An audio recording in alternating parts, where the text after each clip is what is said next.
Fitzy and Whipper with Kate Ritchie podcast. Oh, hey. I'm still Jenny from the block. Hi, lovers. This is Jennifer Lopez. You know I can't get enough. Hello. Oh my gosh, this is an honour. This is an honour. Jennifer Lopez, welcome. How are you guys? Good. I'm Welcome good. to the Fitzy and Whipper Kate Ritchie show. Thank you. Thank you. Oh, congratulations. First of all, we want to address Super Bowl's become so massive here in Australia, and we just, first of all, wanted to say how good the Dunkin' Donuts ad was with you and Ben. It must have been a lot of fun making that, Jay. It was so much fun. We had such a ball. There's so many amazing outtakes of that commercial that you guys, I wish you could see. This is so much fun. Ben is, obviously an amazing director and really funny. And Matt and Tom and everybody who participated, all the guys who made my album were in the studio with me. Yeah. It was a good time. We had a ball. And also, I want to talk to you about, we were watching Usher just before he's about to go and those lights come on. We want to, Jennifer, what is it like, that moment when you know that there's billions of eyes on you and you're about to go perform at the Super Bowl halftime? What is that feeling like? I don't know what it was like for him, but for me, I was incredibly focused. And you know what I can describe it as? It's like, when you have like a thoroughbred in the gates. Yep.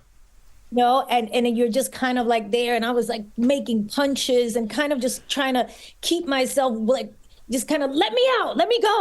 I'm ready.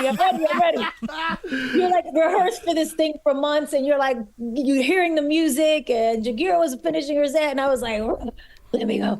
And it was an incredible focus that you get. And there's also a kind of a calm. Once I got up and I positioned myself and was rising up into the air on the top of the Empire State Building, that I felt like super like, this is amazing. And very calm, like just focused and ready. J.Lo, I think I'm in awe that I can actually hear your voice at the other end of the line. Please let's talk about this incredible musical experience that we've all sat down and watched. This Is Me Now, a love story. Firstly, congratulations. It is amazing. But I just want to talk to you a bit about love and about what you get from watching this. I think there's a line where it was about when they asked you when you were a little child what you wanted to be when you grew up, and you said, in love. Is that a true depiction of J.Lo? And when did that change? When did you want to be a kind of a worldwide success? It is true. It was one of the lines that I wrote in This Is Me Now on the first day in the studio that I wrote along with ink and cadence that day. When I was a girl, they'd ask me what I'd be. A woman in love is what I grew up wanting to be. And when I played that for Dave Meyers, he was like, we have to put that in here somehow. So the music really inspired the musical experience, which is going to be on Amazon, which is what I think you guys saw. Yep. And I'm very excited about it. It is very much about a hopeless romantic's journey. It's a very meta story.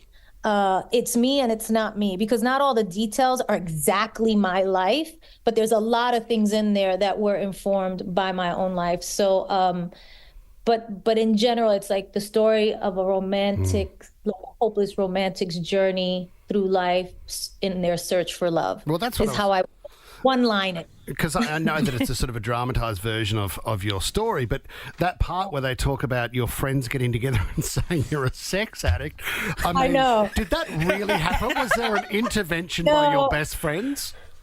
No, that didn't really happen. It happened to me. Yeah, that's the bit that Whipper saw in the trailer, and he was like, "I'm sitting down and watching this." He was the opposite, Jennifer. He was the opposite. We said to him, "You got to go out and get some."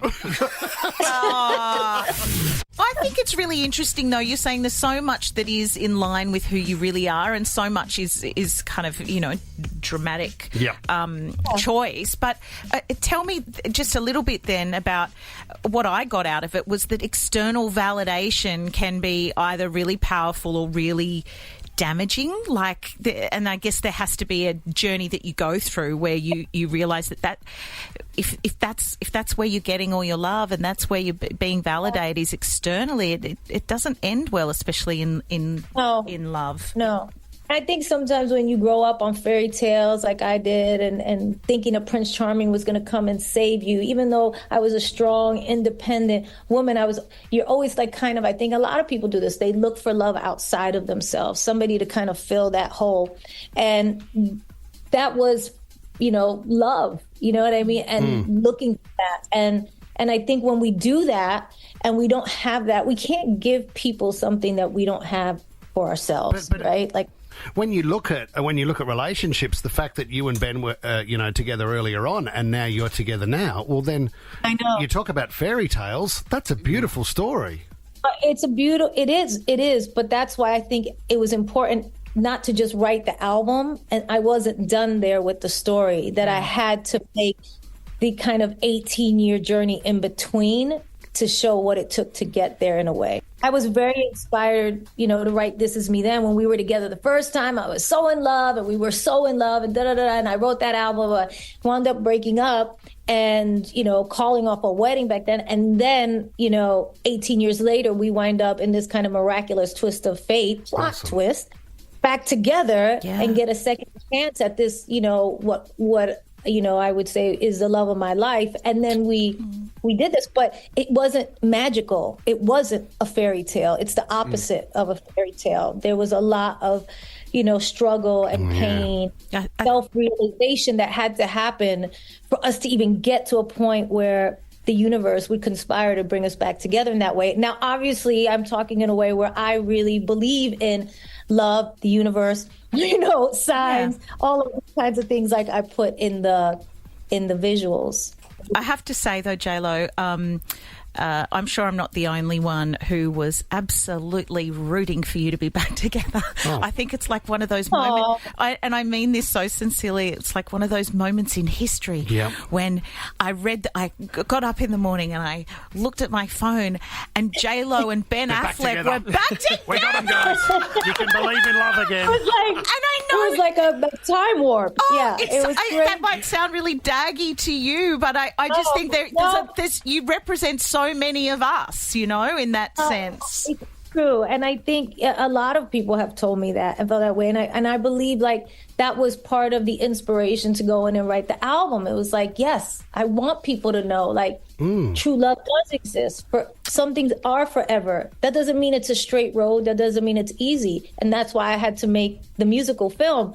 But that is real, and you should not give up on that. And I don't want people to give up on that. I want people to remember that love is the most important thing in our lives. And if we have a human experience and you're on this planet, you're on this earth, and you don't get to experience that, or you don't allow it in, or you don't get yourself right to actually be able to accept that and give that to somebody, you're missing out on life. Because, J.Lo, that first kiss with Ben, I know that's a personal point and a personal question, but it must have felt like coming home. It must have been such a moment.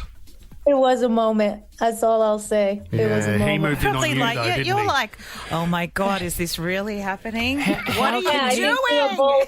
When we came face to face for the first time in 18 years, it was quite a moment. We know how busy you are. We appreciate your time. Thank you very much for coming on the show, J.Lo. Thank you so much. Thanks, J.Lo. Bye-bye. Thank you for having me. Fits in Whipper with Kate Ritchie is a Nova podcast. For more great shows like this, download the Nova Player via the App Store or Google Play. The Nova Player.